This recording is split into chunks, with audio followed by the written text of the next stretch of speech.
Alhamdulillahilladzi tatanazzalu khairat wal barakat wa bifadlihi tatanazzalu khairat bi ni'matihi tatimmu shalihat wa bitaufiqihi tatahaqqaqul maqasidu wal ghayat. Asyhadu an la ilaha illallah wahdahu la syarika lahu wa asyhadu anna sayyidana wa habibana wa syafi'ana wa maulana Muhammadin alladzi la nabiyya ba'dahu. Usikum wa nafsi bitaqwallah faqad fazal muttaqun. Qala ta'ala fi ayatihi al-karim, ya ayyuhalladzina amanu taqullaha haqqa tuqatih wa la tamutunna illa wa antum muslimun. Wa qala ta'ala fi ayatin ukhra, wa may yattaqillaha yaj'al lahu makhraja wa yarzuqhu min haitsu la yahtasib. Jamaah salat Jumat Masjid Jami'al Muhajirin yang senantiasa dirahmati Allah Subhanahu wa taala, patut kita syukuri pada hari ini karena ada nikmat iman dan Islam. Kita dapat menjalankan kewajiban kita sebagai seorang mukmin, yakni menunaikan ibadah sholat Jumat. Walaupun dalam kondisi hujan, tidak menjadi halangan untuk kita untuk tetap beribadah kepada Allah. Dan semoga langkah kita menuju ke masjid ini untuk menunaikan kewajiban kita kepada Allah Subhanahu wa taala diganti dengan pahala yang sangat besar, dan dosa-dosa kita diampuni oleh Allah Subhanahu wa taala. Dan diterangkan dalam suatu hadis bahwa tetesan hujan ini yang mengenai tubuh kita nanti karena menunaikan kewajiban sholat Jumat akan menjadi cahaya di tubuh kita. Ketika kita nanti bertemu di hadapan Allah Subhanahu wa taala, bukti umat Nabi Muhammad sallallahu alaihi wasallam. Nah, oleh karenanya patut kita bersyukur karena memiliki keimanan tersebut, hadirin. Berat orang yang melaksanakan ibadah salat Jumat ini tanpa ada dasar iman kepada Allah Subhanahu wa taala. Nah, oleh karenanya hadirin, dalam hadis dijelaskan ibadah itu ada 3 tingkatannya. Yang pertama, ibadatul ubad, tingkatan ibadah para budak. Yang kedua, ibadatut tujjar, tingkatan ibadah para pedagang. Yang ketiga, ibadatul mukhlisin, tingkatan ibadah orang-orang yang ikhlas. Jadi ibadah itu juga ada tingkatannya. Sebagaimana orang berilmu juga ada tingkatannya. Langit pun ada tingkatannya. Kita sering mendengar istilah di atas langit masih ada langit. Jadi jangan sombong kita ini. Wa fawqa kulli dzi ilmin alim. Kata Allah, di atas orang yang berilmu masih ada yang lebih berilmu. Jadi jangan merasa kita paling alim. Jangan merasa kita ini paling hebat. Karena kita bisa lihat kisah Nabi Musa dan Nabi Khidir. Karena saat itu Nabi Musa merasa beliaulah orang yang paling pintar saat itu. Jadi jamaah salat Jumat yang dirahmati Allah Subhanahu wa taala, Tingkatan pertama ibadah itu tadi ibadatul ubad. Ibadahnya para budak. Budak itu bagaimana? Budak itu mengerjakan tugas kalau hanya diperintah sama majikannya. Kalau majikannya nggak perintah, nggak ngasih perintah, budak ini nggak akan melaksanakan perintah majikannya. Dan budak itu ibadahnya, bekerjanya dengan majikannya itu karena takut dihukum sama majikan. Itu ibadahnya para budak. Contoh pekerjanya orang budak. Jadi kalau kita beribadah kepada Allah karena kita takut nanti diazab oleh Allah Subhanahu wa taala. Kita tahu hukuman Allah yang paling besar adalah kita dimasukkan ke dalam neraka jahanam. Kita melaksanakan sholat, kita melaksanakan puasa, kita melaksanakan ibadah haji, melaksanakan zakat, menunaikan zakat. Semua kita kerjakan lantaran takut kita diazab oleh Allah Subhanahu wa taala, maka tingkatan ibadah kita masih kategori ibadahnya para budak. Para budak seperti itu, Pak. Mereka bekerja kalau hanya diperintah oleh majikannya dan melaksanakan perintah majikannya karena takut nanti dihukum sama majikannya sendiri. Jadi kita telaah apakah kita masuk pada kategori tersebut yang memang ibadah kita seperti ibadahnya para budak. Jadi kita sholat, oh kalau nggak sholat saya ini akan dihukum sama Allah, masuk neraka saya. Oh kalau saya nggak puasa ibadah Ramadan di bulan Ramadan, saya kena ganjarannya diazab Allah. Kalau saya zina, nanti Allah akan hukum saya. Kalau saya melakukan riba, berdagang dengan cara yang riba, maka nanti Allah akan memberikan hukuman sama seperti kita berzina dengan ibu kandung kita sendiri. Tingkatan seperti ini, Pak, karena kita takut dihukum sama Allah, itu tingkatan ibadahnya para budak. Yang kedua, ibadatut tujar, ibadahnya para pedagang. Kenapa Nabi bilang pedagang? Kita lihat mental para pedagang rata-rata itu mencari untung. Orang berdagang tujuannya untung. Nah, kalau ada orang beribadah hanya untuk mendapat keuntungan dari Allah Subhanahu wa taala, contoh Allah memberikan perumpamaan bagi orang yang bersedekah. Apabila dia menanam 1 biji, maka tumbuh 7 tangkai. Nah, setiap tangkainya itu ada 100 biji. Berarti satu yang dia tanam 700 kali lipat yang Allah gantikan. Setiap tangkai 100. 1 biji tanam 7 tangkai. Setiap tangkai 100 berarti 700 kali lipat yang Allah ganti kalau dia bersedekah. Nah, itu dihitung sama dia. Kalau saya sedekahnya 100.000, digantinya 700 juta. Wah, kalau begitu saya sedekahnya 1 miliar aja. Karena nanti Allah akan gantinya sekian.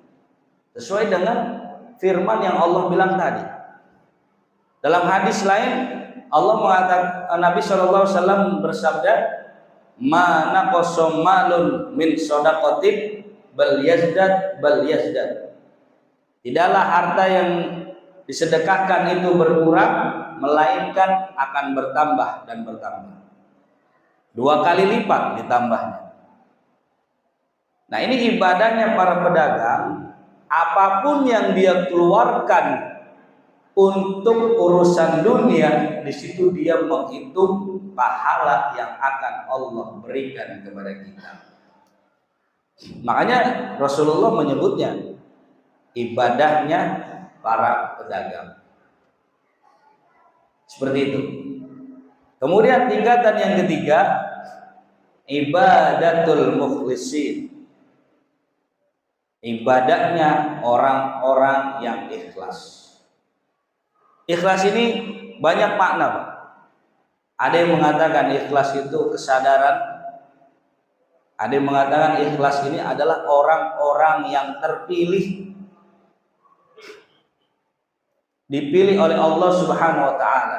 Nah, inilah ibadah yang tertinggi.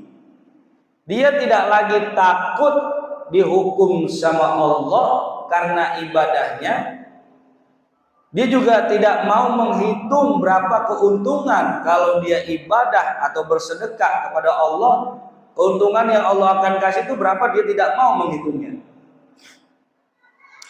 Jadi orang yang ikhlas itu semuanya karena kesadaran, kedewasaan, dan dia meyakini ini akan ada balasannya dari Allah Subhanahu wa taala, apapun itu bentuknya. Jadi tidak menghitung-hitung lagi, Pak. Dia tidak takut lagi ibadah kepada Allah Subhanahu wa taala karena dihukum, bukan. Itu tingkatan yang tertinggi, ibadatul mukhlisin. Jamaah sholat Jumat yang dirahmati Allah Subhanahu wa taala. Kita bisa tahu sahabat Nabi yang bernama Utsman bin Affan, terkenal saudagar kaya. Ikhlas hartanya disedekahkan untuk kaum muslimin yang berjuang di jalan Allah. Kalau kita lihat kehidupannya Khalifah Utsman bin Affan, beliau itu dalam suatu riwayat pernah diceritakan punya mantel itu kalau dirupiahkan harga mantelnya 20 juta. Kalau kata kita ini mahal. Menurut kita ini mahal, mantelnya 20 juta. Tapi jangan kita lihat harga mantelnya, Pak. Khalifah Utsman bin Affan pernah bersedekah membangun masjid di Madinah. Itu kalau dirupiahkan senilai 59 miliar. Tidak sesuai, Pak, antara gaya hidupnya sama sedekahnya. Jadi sudah tidak ada lagi hitung-hitungan kepada Allah Subhanahu wa taala kalau dia ibadah. Oleh karenanya kita terbalik. Gaya dunia kita lebih tinggi daripada akhirat. Kalau buat urusan dunia kita kadang nggak perhitungan. Tapi ketika ada urusan akhirat, kita ini perhitungannya mantap betul. Berarti tingkatan ibadah kita ini belum sampai kepada ibadatul mukhlisin. Nah, ini memang yang paling berat. Ibadah yang dengan keikhlasan, kesadaran, tidak ada perhitungan, tidak ada lagi kita takut dihukum karena masuk nerakanya Allah Subhanahu wa taala. Nabi, kita mengenal Nabi ini kaya atau miskin. Banyak yang Nabi mengenal sederhana. Nabi itu miskin dalam urusan dunia. Urusan dunianya Nabi miskin, pakaiannya biasa saja. Mungkin mewahan rumah kita, Pak, sama rumahnya Nabi. Kita bisa lihat karikaturnya itu. Tapi Nabi dalam urusan akhirat, Nabi pernah berkorban. Dikit lagi kita akan menjumpai Idul Adha. Pada bulan haji, Nabi berkorban 100 ekor kambing. Berarti Nabi ini kaya dalam urusan akhirat. Tapi urusan dunianya Nabi buat dia miskin. Supaya apa? Tidak mematikan hati kita. Jamaah sholat Jumat yang dirahmati Allah Subhanahu wa taala.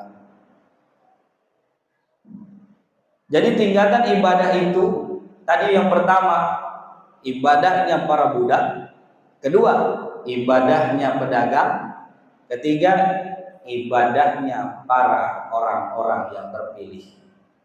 Para mukhlisin disebutnya. Manakah kita termasuk dari tiga tersebut?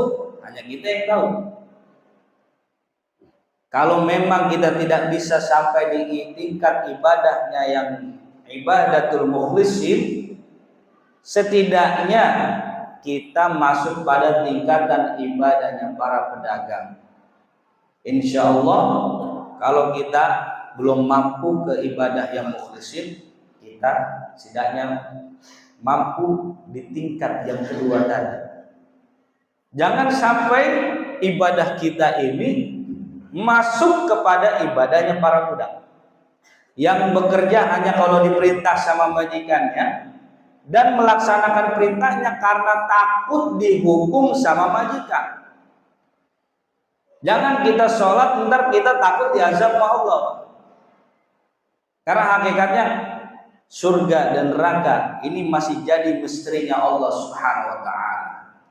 Berapa banyak orang yang tidak pernah ibadah udah pernah membunuh 100 orang, belum sempat ibadah tapi mau tobat.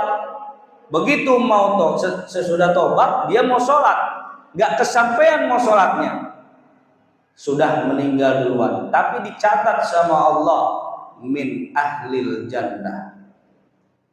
Berarti yang dinilai oleh Allah Subhanahu wa taala adalah qalbu kita. Bagaimana kita cinta kepada Allah dengan perintah dan larangannya. Ada sahabat Nabi yang lain bernama Nuaiman, ahli khomer, ahli mabok. Mabok itu terang-terangan depan Nabi, tapi dia cinta kepada Allah dan Rasulnya. Bahkan walaupun dia ahli khomer, Allah pun juga cinta dengan dia. Nah, ini yang kita garis bawahi, surga dan neraka ini misterinya Allah. Oleh karenanya kita nggak bisa menilai orang dari segi luarnya saja. Kita lihat dari tampangnya ahli neraka, wah kita cap masuk neraka. Oh, tidak bisa. Kita lihat dari wajahnya ahli ibadah, wah ini ahli surga. Belum tentu. Karena berapa banyak yang ahli ibadah masuk ke dalam nerakanya Allah. Berapa banyak yang ahli maksiat tapi dicintai oleh Allah Subhanahu wa taala. Oleh karena hadirin, kita jangan pernah menilai orang dari segi luarnya saja, karena surga dan neraka itu hanya hak prerogatif dari Allah Subhanahu wa taala. Barakallahu li wa lakum fil Qur'anil azim wa nafa'ani wa iyyakum bima fihi minal ayati wa dzikril hakim. Aqulu qawli hadza wa astaghfirullahal azim li wa lakum innahu huwal ghafurur rahim. Allahumma shalli wa sallim ala sayyidina Muhammadin wa ala ali sayyidina Muhammad.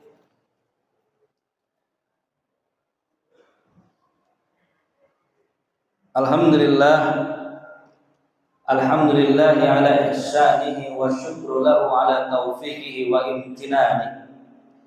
Wa asyhadu an la ilaha illallah wahdahu la syarika lah, wa asyhadu anna Muhammadan abduhu wa rasuluhu ad-da'i ila ridwani. Allahumma shalli ala sayyidina Muhammadin wa ala alihi wa sahbihi wa sallim tasliman katsira. Amma ba'du. Fa ya ayuhan nas ittaqullaha fima amar wantahu amma naha wa'lamu anna Allah amarakum bi amrin bada'a fihi bi nafsi wa thanna bi malaikatihi bi qudsi wa qala ta'ala inna Allah wa malaikatahu yusalluna 'alan nabi ya ayyuhalladzina amanu sallu 'alaihi wa sallimu taslima. Allahumma salli ala sayyidina Muhammadin sallallahu alaihi wasallam wa ala ali sayyidina Muhammad wa ala anbiya'ika wa rusulika wa malaikatil muqarrabin wardallahu ma'anil khulafa'ir rasyidin Abi Bakr wa Umar wa Uthman wa Ali وعن بقية الصحابة والتابعين التابعين لهم بإحسان إلى يوم الدين وارض عنا معهم برحمتك يا أرحم الراحمين اللهم اغفر للمؤمنين والمؤمنات والمسلمين والمسلمات الأحياء منهم والأموات اللهم أذل الشرك والمشركين وانصر عبادك الموحدين وانصر من نصر الدين واخذل من خذل المسلمين ودمر أعداءك أعداء الدين واعل كلماتك إلى يوم الدين اللهم ادفع عنا البلاء والوباء والزلازل والمحن وسوء الفتنة والمحن ما ظهر منها وما بطن عن بلدنا إندونيسيا خاصة وسائر البلدان المسلمين عامة يا رب العالمين ربنا ظلمنا أنفسنا وإن لم تغفر لنا وترحمنا لنكونن من الخاسرين ربنا آتنا في الدنيا حسنة وفي الآخرة حسنة وقنا عذاب النار عباد الله إن الله يأمرنا بالعدل والإحسان وإيتاء ذي القربى وينهى عن الفحشاء والمنكر والبغي يعظكم لعلكم تذكرون ولذكر الله أكبر أقيموا الصلاة